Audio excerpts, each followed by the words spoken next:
Você decide entrar em um curso universitário e se inscreve para o Enem.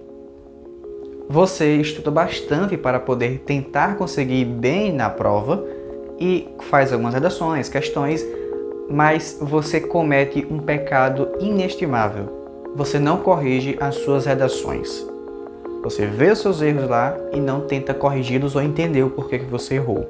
No dia da prova, você escreve a sua redação cheia de erros que poderiam ter sido evitados se você tivesse corrigido as suas redações adequadamente ou até visto esse vídeo com os erros que eu vou lhe mostrar ao longo dele.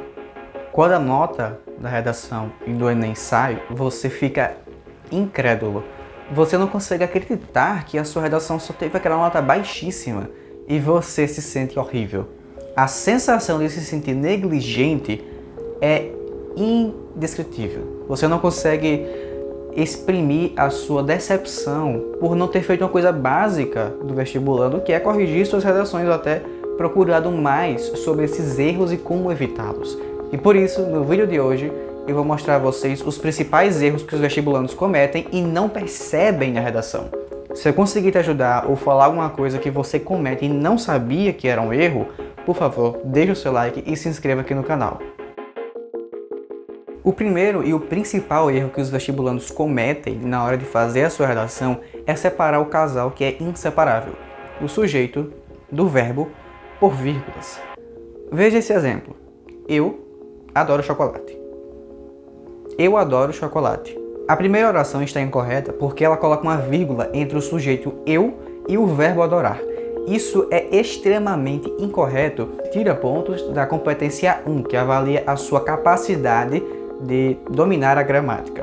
A minha dica para que você evite isso de forma automática é você ler textos e livros que tenham uma gramática impecável. Não precisa ser aqueles textos rebuscados e chatos de ler, pode ser um texto que simplesmente esteja de acordo com a norma padrão.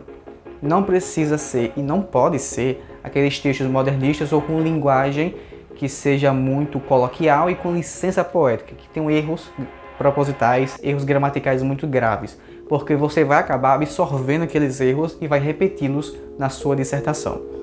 O segundo ponto é crase. Muitas pessoas, sério, muitas pessoas erram crase por besteira. Mas aqui eu tenho um macete para vocês. Vale lembrar uma coisa. Esse macete, ele nem sempre funciona porque a crase tem suas exceções. E quando houver uma exceção de crase, esse macete não vai funcionar. Por isso eu recomendo bastante que você procure aqui no YouTube aulas de crase específicas para isso. Tem aulas de 10 minutos, 11 minutos que você vai aprender muito bem. Mas numa situação de emergência, esse macete funciona muito, tá bom? É só você fazer o seguinte. Analise se a palavra que vem após o A, que teria a crase, quando colocada no masculino, vai se transformar em ao. Por exemplo, ela vai ao colégio. Esse ao, se eu trocar colégio por escola, vai virar crase? Ela vai à escola. Vira, porque quando eu troquei escola por colégio, esse A da crase virou ao. E o mesmo também vale ao contrário. O ao virou a. Então, tem uma crase. É basicamente esse o macete. O terceiro erro mais comum é um ditado bem popular. A pressa é inimiga da perfeição. E na redação isso é super válido.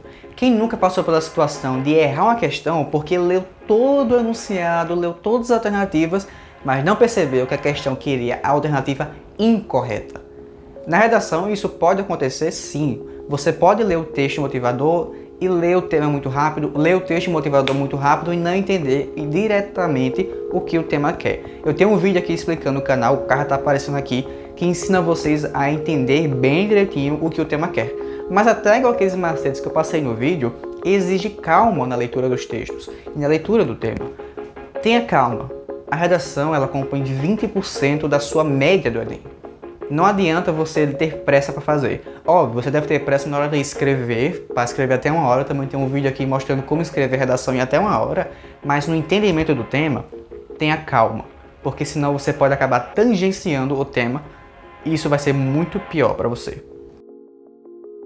O quarto e último erro, que é muito comum entre os estudantes, parece besteira. Mas se você parar para pensar, não é. Você faz uma redação inteira mostrando os problemas reais que estão acontecendo relacionados ao tema, os problemas que promovem o tema. Na proposta de intervenção, a sua função lá é reduzir a incidência do tema ou até acabar com o tema de vez. Só que, se você colocar uma proposta de intervenção inviável, do que adianta você ter feito todo o texto e colocado a proposta de intervenção? Vamos pegar aqui um exemplo para você entender.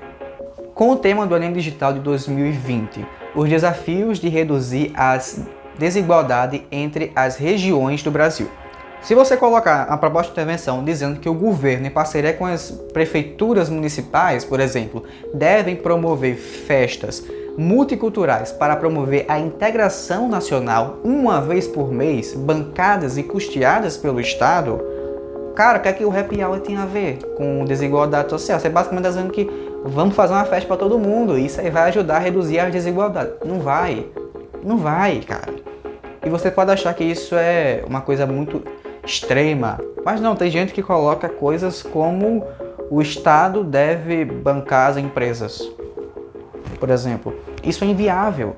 Propostas de intervenção, elas têm que ser realistas, que possam ser aplicadas. Senão, você mesmo que aplique o COCAD, vai falhar na sua proposta e vai tirar muito menos do que 160 ou até pode zerar a sua proposta de intervenção. Eu espero que eu tenha conseguido te ajudar de alguma forma. Espero que você não repita esses erros. Se você repete, por favor, tente corrigi-los o mais rápido possível para não replicá-lo na prova do Enem, tá bom? Muito obrigado, me siga lá no Instagram, deixe o seu like e até a próxima.